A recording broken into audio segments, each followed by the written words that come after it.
ಬಳಿದ ಬೆನ್ನು ಹತ್ತಿ ನೂರಾರು ಊರು ಸುತ್ತಿ ಏನೇನೋ ಕಂಡ ಮೇಲು ನಮ್ಮೂರೇ ನಮಗೆ ಮೇಲು.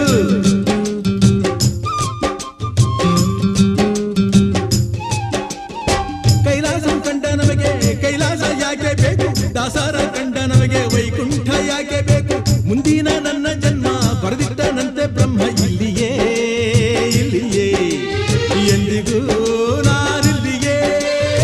ಹುಟ್ಟಿದರೆ ಕನ್ನಡ ನಾಡಲು ಹುಟ್ಟಬೇಕು, ಮೆಟ್ಟಿದರೆ ಕನ್ನಡ ಮಣ್ಣ ಮೆಟ್ಟಬೇಕು. ಬದುಕಿದು ಜಟಕ ಬಂಡಿ, ಇದು ವಿಧಿಯೋಡಿಸುವ ಬಂಡಿ. ಬದುಕಿದು ಜಟಕ ಬಂಡಿ, ವಿಧಿ ದಡ ಸೇರಿಸುವ